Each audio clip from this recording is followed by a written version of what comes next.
A practical prayer is a prayer that works. These discussions between Reverend Bill Marcioni and Carol Lawrence dive into the details of how it works and how to work it. Reverend Bill is a New Thought minister and the author of Practical Prayer for Real Results. Your new life begins with a new thought.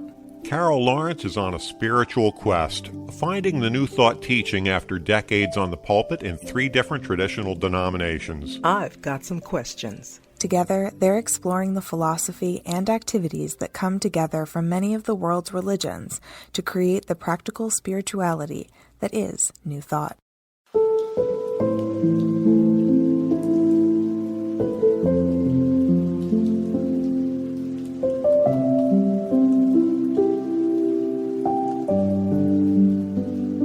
Welcome to the Practical Prayer Podcast. I'm Carol Lawrence, and I'm here with Reverend Dr. Bill Marcioni. And Greetings and hello.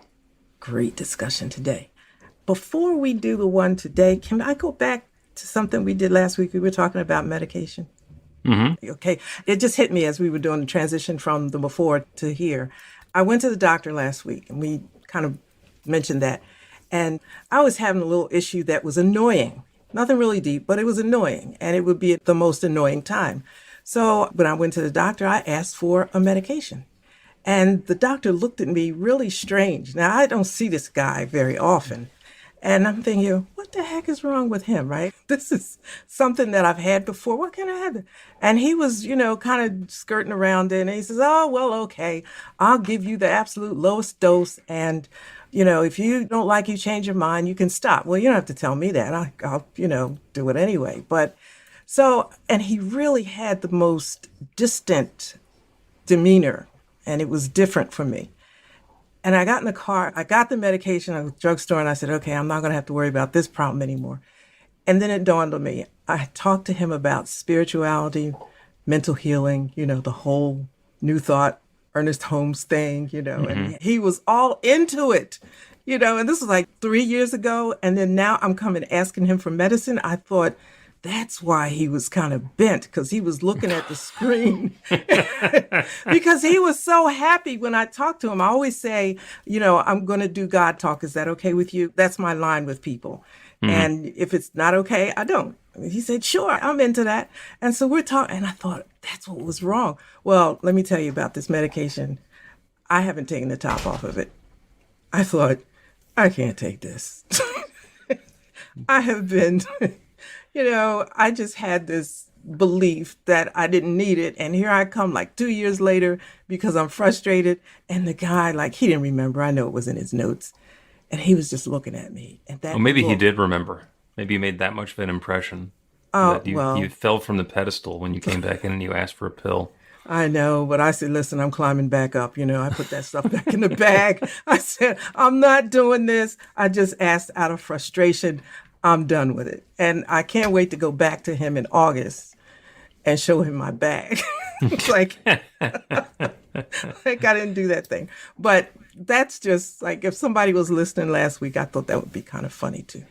Well, that is kind of funny. I mean, I do not subscribe to the classic Christian science that you cannot get any medical intervention. Everything needs to be done through prayer. Because as Ernest Holmes pointed out, there is power in the prayer and power in the pill. And we use whichever one happens to be appropriate. Your story is not particularly surprising because one of the things that happens in consciousness is, we're going through this process and we do the prayer and we're inviting in that new experience and it's taken longer than we want it to. And then out of frustration, we go to the doctor and say, what can you do? And they say, oh, we can do this. And what that does is it tells you what the medical profession or pharma or whoever has in mind for this particular situation. And on a subconscious level, it also says this can be treated. There is a way to go past this particular situation and get back to that experience of health and wholeness. And sometimes that's all we need, is the reminder that it's possible. Mm-hmm. And then our consciousness and our belief can take over without ever having to take a pill. The story that you're telling of going and seeing the doctor, getting the prescription, filling the prescription, and then never opening it is a really common story around my house. There are dozens of prescriptions that have gone out of date without ever having been opened because just by going through this process, somehow they get better. Glad to hear that. Glad to hear that it's not a unique situation because I was, a little bit fussy about it. But then I thought, you know what? Don't stress it. This is not what you want to do. Roll the bag back up and that's it. And you also now know that you have it. So consciousness can do its work. And if something happens with consciousness, then you've still got the bag with the stuff. Yeah. Okay. Yeah. That's working. Well, I'm a lifelong believer in, faith healing and belief healing, mental, all that stuff. So when I read it with Ernest Holmes, I said, oh, well, then I'm not so weird, Oh, okay. So you want to know what the thing was for this week? Yes, now that we've finished up on last week, let us continue to this week. Okay. So here's what I found in cyberspace that was written to me. We should rejoice in all things, but where does the strength come from to rejoice during a tragic situation? So I'm kicking that to you. Okay. Completely realistic and reasonable question, because it's easy, as I have often said, to see God on a beautiful spring day. Mm-hmm. Not so much in the middle of a hurricane, in the eye of the hurricane, or with the tornado about to blow the house to pieces. Much more difficult to see the glory and grace and love of God in those particular circumstances. And it doesn't mean that God isn't present. I mean, everything is an unfolding of something new. The way that nature has of clearing off the debris is those things that we call catastrophes. And on a personal level, yes, absolutely catastrophic. And I'm not going to minimize any of that stuff. The way that galaxies come into being is through huge galactic explosions. The way that stars come into being is by a black hole imploding or exploding, or two other stars crashing together. Pretty violent. Pretty violent. I don't want to be in the neighborhood when that happens. And that said, I'm pretty glad that it happened sometime in the past around here, because I find that big ball of light up in the sky to be helpful for life and for the things that I'm involved in. So when we're rejoicing in all things, and we're looking at how can I rejoice in a catastrophe, what I think we get to do is look at the label catastrophe and how personally we're taking it. Now, when something catastrophic is happening to me, I get really bent around the edges about it. And I can see that in the big picture, the fact that these things can happen means that there's the possibility of them happening to me. And sometimes on a huge, grand scale, I get swept up with what's going on with everybody else who's in the area. I was remarking to somebody a couple of weeks ago that living here in the Philadelphia area in the Northeast, we don't have nearly the level of calamities that other parts of the country has. I lived in Florida, and I was there for Hurricane Andrew, and hurricanes are a big deal here. When Irene came through, that was a big deal, and when Superstorm Sandy came through, that was a big deal. But for the most part, they're not nearly as big a deal here as they are routinely in places like New Orleans or Houston. Wildfires and mudslides and earthquakes and stuff out west, tornadoes in the Midwest. Those things are so commonplace that they get associated with the place. And here I am living in a part of the country that doesn't have that very often. So I'm not catastrophe proof, but it's the lifestyle and the location and geography makes me less susceptible to those sorts of catastrophes. And right after I said that, I got an alert on my phone that had been very dry, so now there was a wildfire warning. So if something gets ignited, everything's going to go up. I was like, really? Did I call that in on myself? So when you started to speak, I can't quote you directly, but I caught something that the catastrophe that we're going through, it's personal, probably, more than likely. It's personal, but in the big picture, there can be, it's not as big, but also there can be some positivity in it or surrounding it or emerging through it. Yeah, sometimes not taking stuff personally is really difficult because everything that happens to us personally. And being objective and circumspect about the tragedies that are going on in my family or my relationship or on my block or in my neighborhood is sometimes a real challenge. And that's always the unfoldment of something new. That's how something new is coming into being. When it happens to somebody else, I can feel really sad or upset that there's a war going on in Ukraine and there are people being killed and history being destroyed. And I feel really sad about it. If that was happening in my town, I would feel worse about it. Is it a worse catastrophe because it's not in my neighborhood? I don't think so. But it's certainly more personal for me. So when it's hard to locate your emotions, stabilize your emotions in a personally tragic situation, and we've all been there. But the Bible says in all things, we're supposed to rejoice. And that's very difficult. I mean, it takes a lot of mental control to do that. Our emotions are not obedient to our mental thinking sometimes. So when something's happening and it's tragic and it's hurting us, the only way I can think about rejoicing is in the possible outcome in the future. Like, you know what I mean? It's like I have to pull in the possibilities of what may be coming from that and try to live that now, because when I'm living in this moment, it's not working. The rejoicing thing is not working. Right. And that has to do, in a lot of ways, I sometimes describe this as being the classic 3-act structure, in a drama or an adventure or whatever, where in the first act you get to know all the characters and you kind of get to like them. In the second act, everything goes sideways. It becomes horrible. That's where Darth Vader is going to win. And everybody's going to be vanquished and dumped in the pit of oil or acid or whatever it is. And then the third act is where it resolves.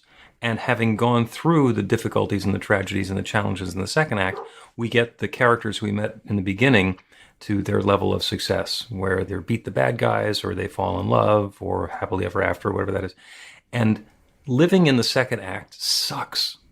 It is awful to be in a second act because it's just all that bad stuff. That's what keeps waking us up at 3 o'clock in the morning, upset and fretting. But without the second act, the third act is impossible. Yeah. So in all things, rejoice in all things means there's a third act on the way. And even though I can't see it yet, there's a third act on the way. Damn it. Well, wait a minute. That's where it feels a little good because, when you're down, you think, well, there's no way I could go but up, right? I'm down as far as I can go right now. So, there's no way up or no way forward. But there's a book that Napoleon Hill, at least they have his name on it. It's Conversations with the Devil. That's such an interesting book and I wish that I had really thought about it more because I could quote it better.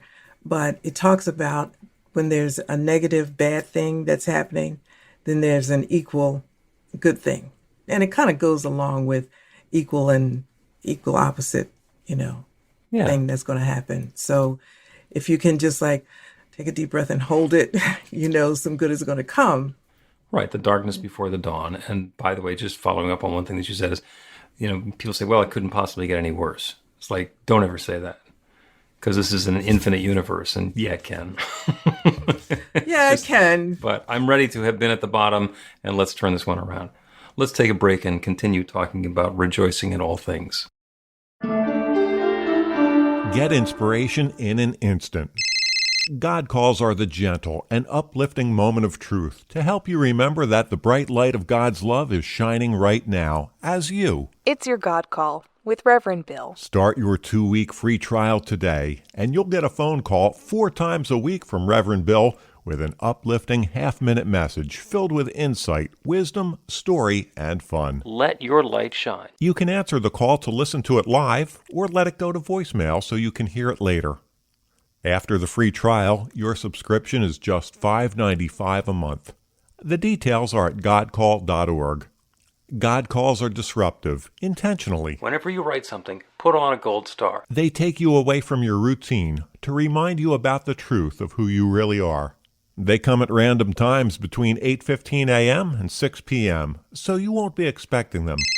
And somehow, the message is exactly what you need to hear at the time. Magic is loose in the world. It's a moment of motivation in the middle of your day. Find out more and start your 2-week free trial now.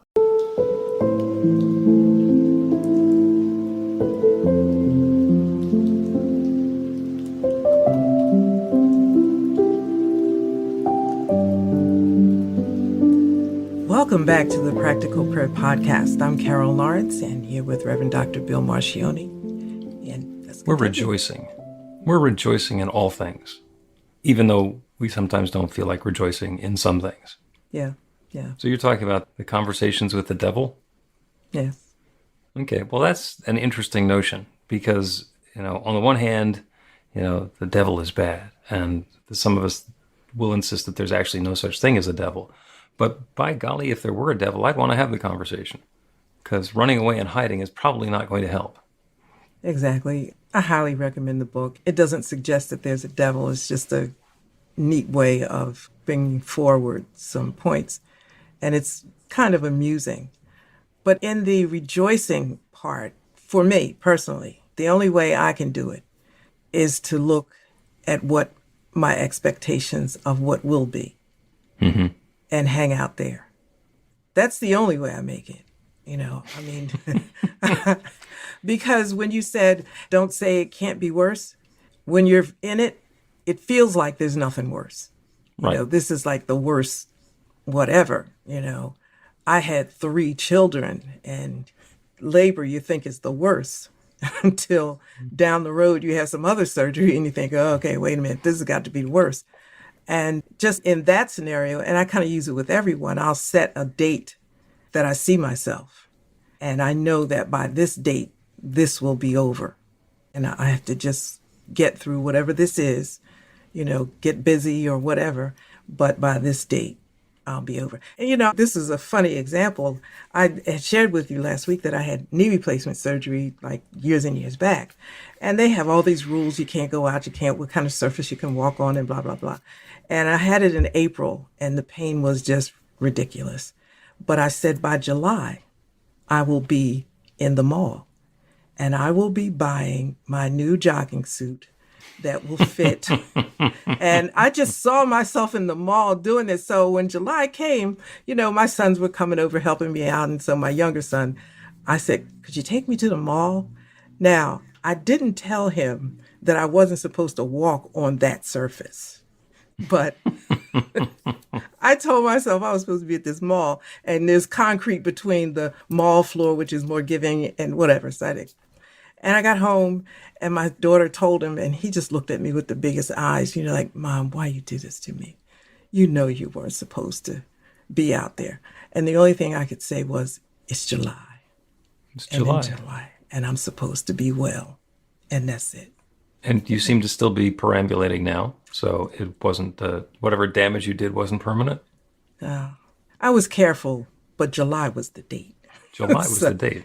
You hold that in mind and what you want to do. And that's a wonderful reminder that when we zoom out, when we change the perspective, instead of being completely engrossed in what's going on right now, even with the hurricane bearing down, we have no idea what's going to happen as the hurricane blows through. We know that in 2 days, the hurricane will be gone. And in 6 months, we will have cleaned up most of the damage, or at least figured out how to organize whatever the damage happens to be. It's really difficult to think through that far as it's barreling ashore because there's still a lot of details that we still don't know. We don't know exactly how catastrophic this is going to wind up having been. But doing the zoom out and looking at the bigger picture, this continues. Yeah. And as you were speaking, I was thinking that it's just a habit for me. So maybe, you can make it a habit. I mean, tragedy and life itself can feel overwhelming, but I have little things, I call them tips or tricks or things that I do to get through whatever might come, like I'm not tragedy proof or anything like that. But, I've been on the planet long enough to have a few tricks that still work most of the time. I was talking to somebody whose heart was just totally broken.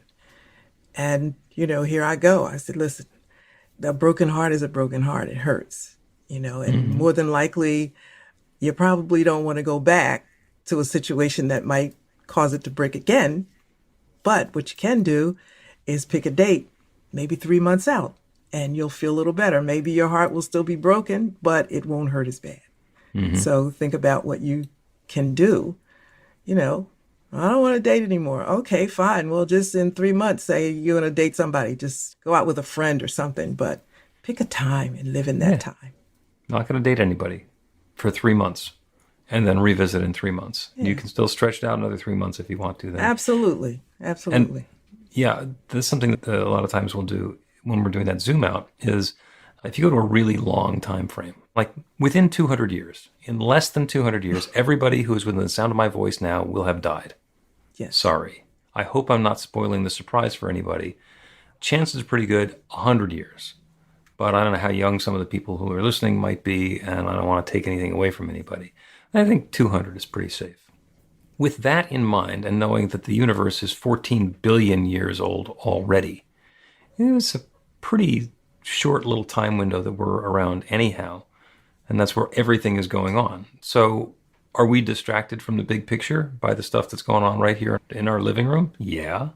Is that okay? Yeah, that's the way the system is rigged. That's the way it's set up. Of course, that's what has our attention. That's what we're involved in. That's what we're engaged in. So it's completely reasonable. And it's not the whole truth.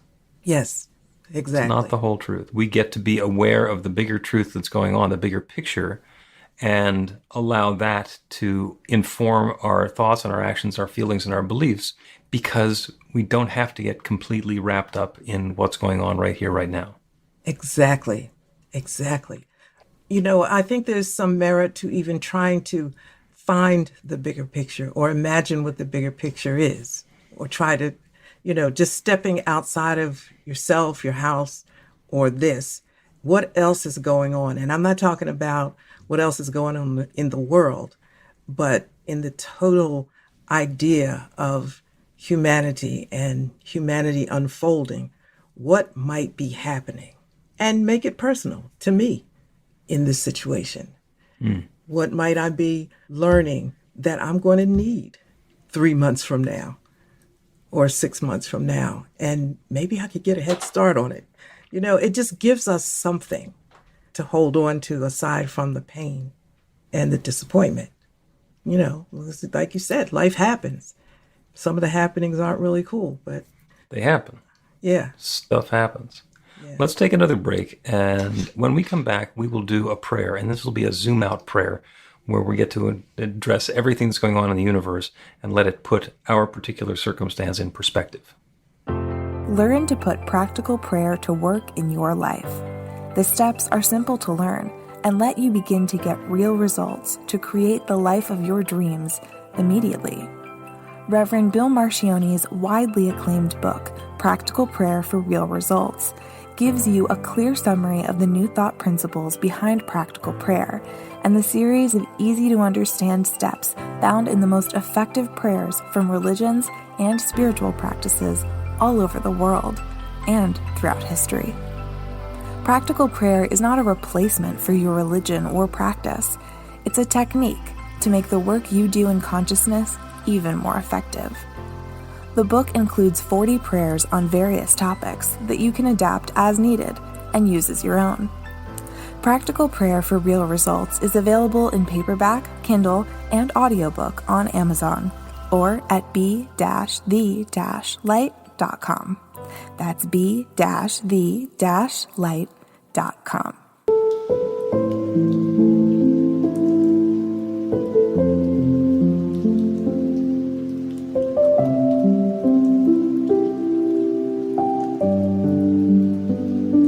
Welcome back to the Practical Prayer Podcast. I'm Carol, and I'm here with Reverend Dr. Bill Marcioni. We're going to do a prayer today, yeah. And the prayer is in keeping with the rejoice in all things, even if the things, and I will use the spiritual term, sucketh. The current circumstance is not to our satisfaction or to our liking. This particular prayer is a reminder that there is something bigger going on. And we can use it for inviting in some perspective to open our awareness to that possibility that maybe there's something that's good in the midst of all of the suckethness. So whatever the circumstances is, and you can bring something to mind that has been a particular challenge for you. Maybe it's something that's brand new. Maybe it's something that's been festering for quite a while. A situation that has been less than satisfactory. And take that into your awareness, not because it's a controlling factor, not because that's all there is, but because that observation, that viewpoint, that perspective gives us a starting point. So go ahead and close your eyes to that, and only do this if you're in a position where it's safe to do so. Close your eyes to the world around you. Close your eyes to all of the details and all of the specifics of the circumstance and the situation that has been challenging. so that we can open our inner eye and become aware of the bigger picture. Take a deep, full breath. Let yourself be filled with a brand new possibility. As you breathe out, surrender. Let go of any attachment that you have to the way things have been, to the circumstance as it has been experienced or described up until now. And let go of any projection that you have about it staying the same. As you continue breathing, breathe at whatever pace is comfortable for you, allowing yourself to be filled with something brand new in every breath, allowing yourself to release and surrender whatever has come in that, up until now. That breath that was perfectly satisfactory and just a moment ago has served its purpose. It's now time to let it go and make room for something new. Be aware of your situation, your circumstance, your physical location right now, wherever you're sitting, whatever you're doing, wherever you are. Be aware of the ground beneath you. There is substance beneath you, a column of earth 4,000 miles tall down to the very center of the earth. And down is a different direction for everyone. Somebody who's in a different state or a different country, a different part of the world, down feels exactly the same to them as it feels to you. But it's different because they're all pointing from the surface of a sphere down to the center. Feel the space that's around you. The room that's around your seat, the building that's around your room, the sky that's above the building, the clouds and the atmosphere that are above the sky, and into space, out past the gravitational pull of planet Earth, out past the edges of our solar system. Allow your awareness to expand out into neighboring solar systems, deep into our galaxy, to the edges of our galaxy. See our galaxy as one entity rather than billions of stars. See other galaxies, billions of other galaxies. Get that perspective where you can zoom out to the point where you're seeing all of the billions and billions of galaxies that have existed for billions and billions of years. And take another breath into that. And being aware of that infinite creation, that divine universe, understanding that it's all created by one creative power. That one divine source that shares itself, its substance and its energy, its intelligence, its love, as and through and in every part of its creation. Everything in this manifest universe, everything in all of these billions of galaxies is God's love taking specific and particular form. Now allow your awareness to zoom back in, past the billions of galaxies, into our own galaxy, past the billions of stars, into our own solar system, past the outer planets, into the orbit of the moon, down towards the atmosphere, down towards the surface, back to planet Earth, to this seat, to this place, to this moment, right here and right now. And invite the awareness of the immensity of this universe, with all of the richness and detail that's going on everywhere, to bring you a new perspective, a new peace of mind on the good that's available. This is an infinite universe, and each one listening is a divine and perfect expression of that divine love, taking our own particular form. Everything that's available anywhere is available everywhere and is available right here and right now, to and through and for and as each of us. So love and goodness is available now. Transformation and healing is available now. Freshness and newness and that experience beyond the limitations, the challenges, the difficulties of the current circumstance are available. It's all possible. And so I claim it. I invite that infinite creative power that has created galaxies, that has created everything, to create this next new experience, this experience of transformation as we move beyond the challenge, as we move beyond the circumstance. Tragic though it might be, catastrophic though it might be, it is a current circumstance. And we know that that infinite creative power that creates everything can create something new and fresh beyond it. So we turn our attention to the good. We open ourselves to that good. We release any doubt or hesitation or belief that it can't possibly happen for us and open to that newness. I invite that good on behalf of each one who is listening. And I know that that creative law that always responds is already responding. I'm grateful for it. I'm grateful for the law. I'm grateful for the awareness. I'm grateful to be able to speak this word of intention.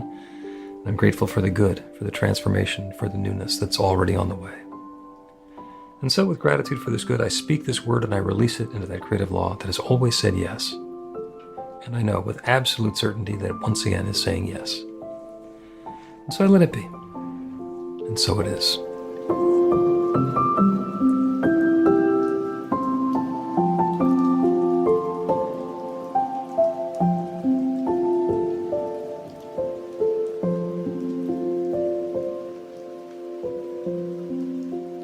The Practical Prayer Podcast with Reverend Bill Marcioni and Carol Lawrence is a production of BeTheLight.com, be-the-light.com, where you can find more information about practical prayer for real results. Our theme is by Music of Wisdom. You can learn about the spiritual community of New Thought Philadelphia with daily guided meditations, Weekly celebrations of spirit, and Reverend Bill's classes in practical spirituality at newthoughtphilly.org.